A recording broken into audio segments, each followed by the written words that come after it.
इस वक्त की सबसे बड़ी खबर से शुरुआत करते हैं, क्योंकि हेमंत बिस्वा शर्मा ने सीधे तौर पर साफ कर दिया। पहले भी कहा था कि सरकारी मदरसे जो कि सरकारी एड से चल रहे हैं वो बंद होंगे। अब एक बार फिर से इसको लेकर के बड़ा बयान आया है। हेमंत बिस्वा शर्मा ने कहा है कि मजहबी तालीम बंद होनी चाहिए, सरकारी पैसे पर कुरान नहीं पढ़ाई जा सकती। साथ ही साथ ये कहा कि अगर कुरान की पढ़ाई हो सकती है तो फिर बाइबल और गीता की पढ़ाई क्यों नहीं हो सकती है। हम दरअसल शिक्षा में एक रूपता लाना चाहते हैं और इस प्रथा को रोकना चाहते हैं। असम के सभी सरकारी मदरसों को नियमित स्कूलों में परिवर्तित कर दिया जाएगा। सरकारी पैसे पर सिर्फ कुरान की पढ़ाई नहीं करवाई जा सकती। अगर ऐसा ही है फिर तो गीता की पढ़ाई भी करवाए, फिर तो बाइबल की पढ़ाई भी करवाई जाएगी। ये तो फिर होगा नहीं। दरअसल शिक्षा में एक रूपता लानी है, इस कारण से कदम उठाया गया है। इसलिए जी न्यूज कुछ जरूरी और अहम सवाल उठा रहा है, वो ये धार्मिक शिक्षा पर बहुसंख्यक वर्सेस अल्पसंख्यक क्यों? क्योंकि हमने देखा था कि इसको लेकर भी राजनीति शुरू हो गई थी। इसे भी कहा गया था कि देखिए बहुसंख्यक वार है, अल्पसंख्यक के ऊपर पढ़ाई जा रही है। कुरान क्यों ना मिले, गीता का ज्ञान। तीसरा सबसे बड़ा, धार्मिक शिक्षा पर एक देश एक विधान कब होगा और धार्मिक शिक्षा पर समान अधिकार कब होगा। वहीं मदरसों का आधुनिकीकरण, एक हाथ में कुरान एक हाथ में कंप्यूटर की जो बात है, प्रधानमंत्री मोदी जो कहते हैं वो कितना जरूरी है। If we have to teach Quran with the cost of government, then we have to teach both Bible and Bhagavad Gita also at the cost of the government. Assam सरकार में शिक्षा मंत्री हेमंता बिस्वा शर्मा के इस बयान पर सियासत होनी तय है, क्योंकि असम सरकार ने मन बना लिया है कि सरकारी खर्चे पर सिर्फ एक मजहब की पढ़ाई नहीं होगी। असम सरकार ने साफ कर दिया है कि नवंबर से मदरसों को बंद किया जाएगा। ने एक निर्णय लिया है कि नवंबर महीना से हम सरकारी मदरसा को बंद करेगा। उनका नोटिफिकेशन अभी प्रिपरेशन स्टेज में है और ये नोटिफिकेशन हो जाने का बाद हम आप लोग का साथ वो शेयर कर लूँगा। जनता के पैसे से धार्मिक शिक्षा बंद करने का नोटिफिकेशन नवंबर में जारी किया जाएगा। असम में 614 सरकारी मदरसे और 900 प्राइवेट मदरसे हैं, जिसमें से ज्यादातर जमीयत उलेमा हिंद चलाती है। असम सरकार 3 से 4 करोड़ रुपए सालाना मदरसों पर खर्च करती है। असम सरकार सभी सरकारी मदरसों को स्कूल में बदलेगी। इसीलिए जी न्यूज ये सवाल उठा रहा है, धार्मिक शिक्षा पर बहुसंख्यक बनाम अल्पसंख्यक क्यों? अगर पढ़ाई जा रही है कुरान तो क्यों ना मिले गीता ज्ञान? धार्मिक शिक्षा पर एक देश एक विधान कब? धार्मिक शिक्षा पर समान अधिकार कब? मदरसों का आधुनिकीकरण कब होगा? ब्यूरो रिपोर्ट, जी मीडिया। वहीं AIUDF यानी कि बदरुद्दीन ये कह रहे थे, जो कि सांसद है, कि अगर हम आते हैं सत्ता में तो हम एक तो इस मुद्दे को लेकर के चुनाव भी लड़ेंगे और हम सत्ता में आते हैं तो इससे इस कानून को, इस नोटिफिकेशन को फाड़ के फेंक देंगे और दोबारा मदरसों को खोल देंगे। लेकिन सवाल तो सबसे बड़ा ये है ना, शिक्षा में एक रूपता के लिए, इसमें तो संस्कृत विद्यालय भी हैं, हिंदी विद्यालय भी हैं, सिर्फ मदरसों का फैसला थोड़ा है। हमारे साथ प्रमोद स्वामी हैं, बीजेपी के प्रवक्ता, असम बीजेपी के प्रवक्ता। हमारे साथ अतिकुर रहमान है, इस्लामिक स्कॉलर। हमारे साथ आचार्य विक्रमादित्य हैं, हिंदू स्कॉलर। सबसे पहले प्रमोद स्वामी जी, आपको लगता था कि आपको आउटरीच इतना झेलना पड़ेगा? क्योंकि दोबारा से आप ये कह रहे हैं कि ये एक रूपता लाने की कोशिश है शिक्षा को समान सबको बनाने के लिए, और इसमें संस्कृत विद्यालय भी हैं, लेकिन अभी से इसे माइनॉरिटी वर्सेस मेजॉरिटी वाला कार्ड से शुरू करके देखा जा रहा है। देखिए, इस देश में हम जो राजनीति करना चाहते हैं वो राजनीति हम करना चाहते हैं सबका साथ सबका विकास की। हमारी जो राजनीति है वो राष्ट्र प्रथम की राजनीति है, पार्टी द्वितीय और इंडिविजुअल थर्ड की।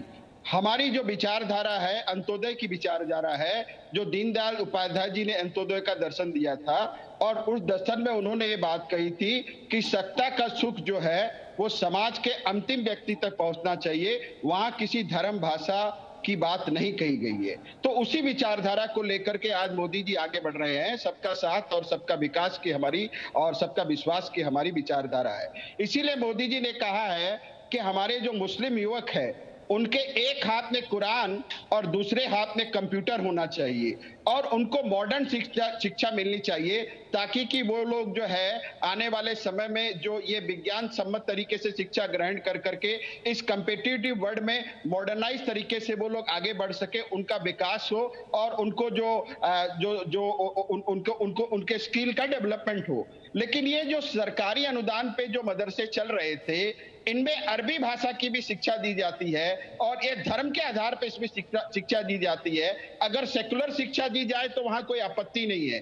अब सरकारी अनुदान पर आप धर्म के आधार पर शिक्षा देंगे तो ये तर्क भी वाजिब है, तो फिर तो भागवत की भी शिक्षा दी जानी चाहिए, गीता की भी दी जानी चाहिए, बाइबल की भी शिक्षा दी जानी चाहिए। तो ये इस बात का हमारा विरोध है और इसीलिए हमारी सरकार ने ये निर्णय लिया है कि नवंबर के बाद में जो सरकारी मदरसे हैं, जो सरकारी अनुदान से चलते हैं, उनको हम और आगे उनको हम मदद नहीं करेंगे। ठीक है, Atiqur Rahman, you must be really happy, क्योंकि फिर तो आज सरकारी खर्चे से कुरान पढ़ाई जा रही है, कल को फिर बाइबल भी होनी चाहिए, फिर गीता भी होनी चाहिए, फिर तो जुरास भी आएंगे, फिर तो तमाम ग्रंथ आ जाएंगे। भैया धार्मिक शिक्षा ही अगर पढ़नी है तो घर बैठ के पढ़ लेंगे, क्योंकि बच्चे तो डॉक्टर, इंजीनियर, साइंटिस्ट तभी बनेंगे ना जब स्कूल जाएंगे और अच्छी तालीम हासिल करेंगे। You must really be happy. जी चलिए, एक बात तो तय हुई कि आसाम की बीजेपी ने इस बात को एडमिट कर लिया है कि अभी तक के उनका जो प्राइमरी एजुकेशन है, वो प्राइमरी एजुकेशन किसी हद तक भी वो जानते ही नहीं कि इसमें स्टूडेंट्स कितने हैं, स्कूल कितने हैं और टीचर कितने हैं। इनकी जानकारी के लिए मैं इनको बताना चाहूँगा कि ये जो सरकारी मदरसे का नाम ले रहे हैं, सरकारी मदरसे के अंदर ऑलरेडी तमाम वो सब्जेक्ट्स आसाम की गवर्नमेंट जो चाहती है वो पढ़ाए जाते हैं। सिर्फ कुरान या सिर्फ कोई धार्मिक शिक्षा नहीं दी जाती है। उसके साथ साथ में इनकी जानकारी के लिए और देश की जानकारी के लिए ये भी ज़रूरी है कि ये तमाम मदरसों के अंदर अगर आप देखेंगे तो उस एरिया के पॉपुलेशन के हिसाब से, क्योंकि वहाँ पर मिड डे मील दिया जाता है, अन्य धर्म के लोग भी पढ़ते हैं, कुरान भी पढ़ते हैं, वो हिंदू लोग, वो हिंदू बच्चे, क्योंकि वहाँ पर इन्होंने पहुँचाया ही नहीं है एजुकेशन। तो सर मैं क्यों टैक्स पे करूँ आपको कुरान पढ़ाने के लिए? तो सर मैं क्यों टैक्स पे करूं आपको, और आप क्यों टैक्स पे करें मुझे गीता पढ़ाने के लिए या मेरे बच्चों को बाइबल पढ़ाने के लिए? क्यों टैक्स पे करें? स्कूल भेजेंगे ना सर, घर बैठ के पढ़ा लेंगे बाइबल, घर बैठ के गीता पढ़ा लेंगे सर। इससे और अरबी पढ़ा करके कौन सा कोई ऐसा हम इंजीनियर डॉक्टर चांद पे चढ़ा देंगे? सर मुझे एक बात बताइए ना भाई, हम क्यों पढ़वाएं? अरबी क्यों पढ़ाएं? कुरान क्यों पढ़ाएं? गीता क्यों पढ़ाएं? सबके लिए ना, सबके लिए एक रूपता है, सबके लिए बराबर है। खाली सिर्फ मदरसे थोड़ा बंद किए जा रहे हैं, इसमें संस्कृत विद्यालय भी है। ठीक है, तो इसकी तुलना कर लीजिए आप प्रधानमंत्री के उस स्टेटमेंट से कि एक हाथ में कुरान और एक हाथ में लैपटॉप, एक हाथ में कंप्यूटर। इसकी तुलना कर लीजिए आप इसकी तुलना करके ये जो मदरसे बंद कर रहे हैं, अरे पायलट प्रोजेक्ट तो देख लीजिए इनका क्या है। इनको पता है कितने मदरसे चलते हैं, इनको पता है कितने प्राइमरी एजुकेशन इन्होंने शिशु केंद्र खोल के रखे हैं। कम से कम आसाम के अंदर तो ये बात करने के काबिल ही नहीं है। ये वो सर मुझे कह रहे हैं, आप कह रहे हैं पायलट प्रोजेक्ट खोल करके देख लीजिए। कम से कम 50 साल से तो मदरसे चल रहे होंगे ना। मुझे पांच स्टूडेंट्स का नाम गिनवा दीजिए जो एपीजे अब्दुल कलाम बना हो, जो इस तरीके से ऐसा राष्ट्र का नायक बना हो, जो उस स्तर पर गया हो, जो बड़ा साइंटिस्ट हो। 5 बता दीजिए, पांच बता दीजिए देश के हीरो, 5 साइंटिस्ट बड़े, 5 ऐसे डॉक्टर, कोई ऐसा 5 नाम बता दीजिए सर जो मदरसे से निकले हो अरबी की पढ़ाई करके। आप जब अरे यहाँ का जो मेजॉरिटी पॉपुलेशन है, बच्चे जो भेजते हैं पेरेंट्स, वो इसीलिए भेजते हैं कि वहां पर दिन का खाना मिल जाए। यहाँ पर कोई प्राइमरी एजुकेशन नहीं दिया जा रहा है एजुकेशन के नाम पे।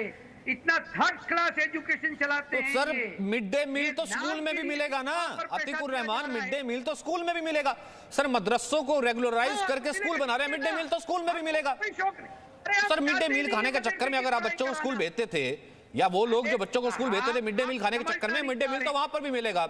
मुझे एक बात बताइए ना, मिड डे मील तो वहां पर भी मिलता था, या फिर मिड डे मील तो बचाना है आचार्य विक्रमादित्य? एक स्कूल तो आप भी चलाते ना, आचार्य विक्रमादित्य स्कूल तो आप भी चलाते ना, कितना पैसा लेते हैं सरकार से? एक सेकंड सुन लीजिए अतीकुर रहमान, जो आपको लग रहा है बच्चों का अधिकार छिन रहा है, आचार्य विक्रमादित्य एक संस्कृत स्कूल तो आप भी चलाते हैं, बच्चे हैं, वैदिक शिक्षा लेते हैं, कितना पैसा लेते हैं सरकार से? मुझे एक बात बताइए।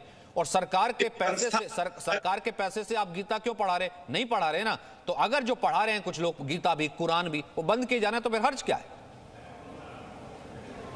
सचिन जी देखिए 1960 से मेरा ऑर्गेनाइजेशन चलता है और आज मैं जिस ऑर्गेनाइजेशन को देखता हूं उसमें लगातार वेद विद्यालय की व्यवस्था करने का हमने प्रयास किया, लगातार चलाते हैं, परंतु सरकारी अनुदान के नाम पर कोई एक नया पैसा हमको नहीं मिलता है और केवल अपने श्रम से अपने आसपास के लोगों से दान दक्षिणा इकट्ठी करने के बाद हम वो व्यवस्था चलाते हैं, परंतु मदरसों में इनडायरेक्ट तौर पर अलिफ जो पढ़ाया जाता है और साथ साथ धार्मिक शिक्षा लगातार देने का प्रयास किया जा रहा है और नेहरू की टाइम से इन्होंने स्पेशल प्रोविजन कराया, उसके अंदर जाकर एक्ट के अंदर ऐसी व्यवस्था करा दी कि उनके स्कूल्स के अंदर तो सब जगह अलाउड है और तो और हमारे स्कूल्स के अंदर जो हमारा एकेडमिक स्कूल्स है उनमें भी ऑब्जेक्शंस क्रिएट किए जाते हैं सरकारी व्यवस्थाओं के द्वारा कि अगर सीबीएसई का रजिस्टर्ड स्कूल है तो उसमें आप धार्मिक शिक्षा नहीं दे सकते हैं। मुझे नहीं पता नहीं ये दो स्टैंडर्ड्स इतने सालों से इस देश में क्यों चलते आए। ये संविधान के अनुसार से इस देश के अंदर हर व्यक्ति को अपने धर्म का पालन करने का अधिकार है, परंतु हमारे टैक्स के पैसे से हमारी व्यवस्थाओं पे कोई सपोर्ट नहीं आता है, लेकिन मजहबी लेवल पर, इस्लामिक लेवल पर या मानिए तमाम आतंकवादी वहां से निकलते हैं, तमाम जितने धर्म इस देश में आतंकवादी हमले होते हैं, जो शिक्षाएं दी जाती हैं उसका आज एनआईए की रिपोर्ट्स हैं, तमाम इन्वेस्टिगेटिंग एजेंसीज की रिपोर्ट्स हैं कि मदरसों से किस प्रकार की नॉलेज, मदरसों से हथियार निकलते हैं, मदरसों से AK-47 निकलते हैं, मदरसों से आतंकवादी निकलते हैं। ये एक फैक्ट है, एक रिपोर्ट है, सरकारी रिपोर्ट है। लेकिन प्रमोद स्वामी जी मुझे एक बात बता दीजिए सर, मैं कल बता देता हूं, आप कह रहे हैं कि नहीं, मैं कल बता देता हूं। शोपियां से 4 मदरसे, सर शोपियां में 4 मदरसे बंद किए गए हैं, एनआईए की जांच वहां चल रही, मुझे बताइए शोपियां में 4 मदरसे कल बंद किए गए हैं, आतंकी साजिश वहां पर चल रही थी, बच्चों को आतंक का पाठ पढ़ाया जा रहा था। मैं ये नहीं कहता हर मदरसे में, तो बंद ही क्यों ना करवा दें भाई, धर्म की शिक्षा देनी ही क्यों? जब देश सेकुलर है, जब देश धर्मनिरपेक्ष है, तो धर्म की शिक्षा सरकार के पैसे पे देनी ही क्यों? या फिर प्रमोद स्वामी जी आप तैयार हैं? क्योंकि ये तो परसेप्शन बनाने की अभी से कोशिश हो गई है। बदरुद्दीन ने पहले इसे मुस्लिम विरोधी कह दिया, अतीकुर रहमान पहले इसे कह रहे हैं कि देखिए सिर्फ वहां पर नहीं, सरकार को समझ नहीं आता, कांग्रेस इसको पहले घेर रही है, क्योंकि उनके हिसाब से तो पहला अधिकार जितना रिसोर्सेज पर है वो तो मुस्लिमों का ही है। नहीं देखिए, अभी कुछ दिन पहले बदरुद्दीन साहब ने एक मीटिंग की थी और उनकी उस मीटिंग में जो पीछे जो बैनर लगा था वो अरबी भाषा में बैनर लगा हुआ बैनर था और भारत के संविधान में जो 8वीं अनुसूची में 22 भाषाएं की मान्यता प्राप्त 22 भाषाएं हैं, उनमें अरबी भाषा का कोई स्थान नहीं है।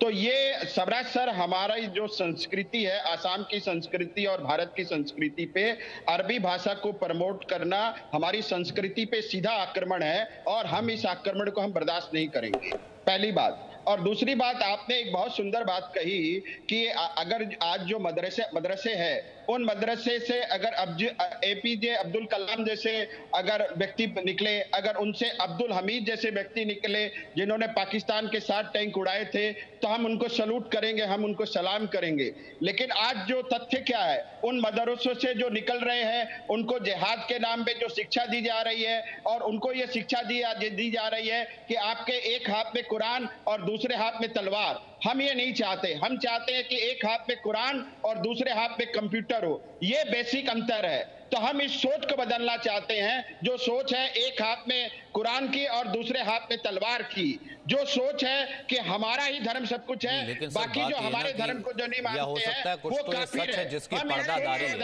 संस्कृत विद्यालयों का अतीकुर रहमान मेरे अभी आपने कहा कि अरबी को बर्दाश्त ही नहीं करेंगे, फिर एक हाथ में कुरान कैसे आ गया? तो सर घर बैठ के कुरान नहीं पढ़ सकते क्या? तो घर बैठ के कुरान नहीं पढ़ सकते क्या? बाहर कंप्यूटर सीख लो, घर बैठ के कुरान पढ़ लो।